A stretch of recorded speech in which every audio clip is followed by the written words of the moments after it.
যেখানেই যাই না কেন আমার মনে হয় যে আমি আনন্দে আছি। সবসময় এটা সম্ভব হয় না, বিকজ অনেক প্রেশার থাকে। গাজীপুরে 53 দিন শুটিং হয়েছে আমাদের, এবং তারপর ওখান থেকে আমি ফিরে এসেছি। এবং ঈদের ব্যস্ততা যদি আমি একটু বলি, প্রতি বছর যেই পরিমাণ ব্যস্ততা থাকে, এবার সিনারিওটা একটু ভিন্ন।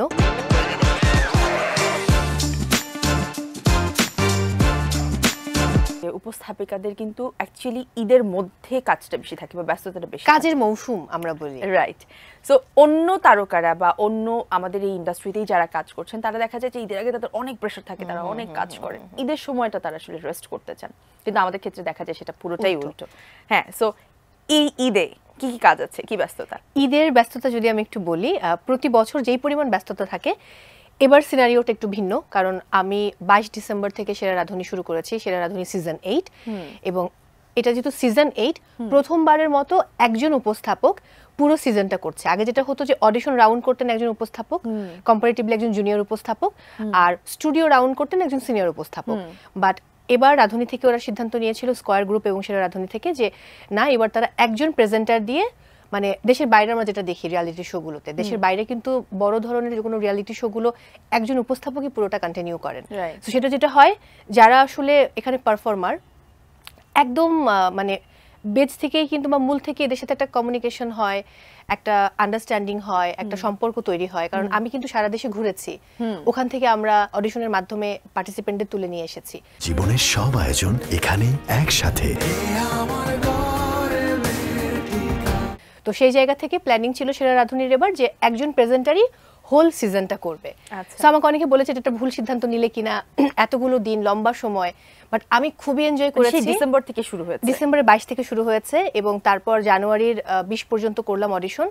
এরপর কঙ্কা সেরা পরিবার সেই শোটা করতে হয়েছে, সেটা একটা রিয়ালিটি শো, সেটার জন্য আমাকে সেরা রাঁধুনি একটা টাইম বের করে দিয়েছিল। এবং তারপর আমি আবার চলে গেলাম গাজীপুরে 53 দিন শুটিং হয়েছে আমাদের, এবং তারপর ওখান থেকে আমি ফিরে এসেছি। এবং আমরা সেটা নিয়ে কথা বলছিলাম যে 53 দিন আপনাকে একটানা ওখানে থাকতে হয়েছে, মাঝখানে বোধহয় একদিন দুদিনের জন্য আমি এসেছিলাম, ওটা চ্যাম্পিয়ন্স ট্রফি করার জন্য, আর ইস্পাহানির একটা শো ছিল। সো ঈদের সময় যে শো যাচ্ছে আমার, ইস্পাহানি মির্জাপুর স্মৃতিতে ভরপুর ঈদ, এই অনুষ্ঠানটা যাচ্ছে, লাইভ শো করছি। আর নতুন একটা বিজ্ঞাপন করেছি ঈদের আগে আপনার গাজী গ্রুপের, গাজী কিচেন হুড। আরেকটা বিজ্ঞাপন করেছি যে প্রোগ্রামে আমি এই মুহূর্তে রয়েছে, কোহিনুর কেমিক্যাল প্রেজেন্সের, মানে Kohinoor chemical Tibet luxury soap.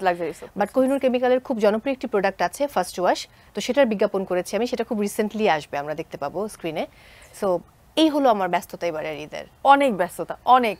আপনি মানে তারপর আল্লাহ, খুব ইম্পর্টেন্ট একটা মানে প্রোগ্রাম আমি মিস করে গেছি, এটা হচ্ছে আনন্দ মেলা। মানে ঈদে আনন্দ মেলা আমরা সবাই খুবই উপভোগ করি, অবশ্যই। সো এবার আনন্দ মেলা উপস্থাপনা করেছি আমি এবং আমার friend sports journalist Syed Sami. And Sami আর আমার বন্ধুত্ব খুব ভালো, সো আমরা দুজন মিলে চট্টগ্রাম গিয়েছিলাম, আমরা অনেক ঘুরেছি পতেঙ্গাতে, এবং ওখানে আরও যা যা রয়েছে দেখার মতো দর্শনীয় স্থান, তো সেই জায়গাগুলো ঘুরে ঘুরে আমরা শো করেছি, এবং স্টুডিওতে তো অবশ্যই করেছি। অবশ্যই। আচ্ছা, এই যে প্রোগ্রাম করতে যখন ঢাকার বাইরে যাওয়া হয় উপস্থাপনার ক্ষেত্রে, অনেক জায়গায় ঘোরা হয়, দেশের বাইরেও করা হয়, তো যারা থাকে না, বন্ধু বান্ধব থাকে না, মানে আমি এই প্রশ্নটার অনেক সম্মুখীন হই, অথবা ওরা মনেই করে, ওরা চাপিয়ে দেয় যে হ্যাঁ তুমি তো অনেক জায়গায় ঘুরে বেড়াচ্ছ, তুমি অনেক এনজয় করছো। অ্যাকচুয়ালি কাজে গেলে কি এনজয় করা হয়? ব্যাপারটা হচ্ছে কাজটাকে আমি খুব এনজয় করি, সো আমি যেখানেই যাই না কেন আমার মনে হয় যে আমি আনন্দে আছি।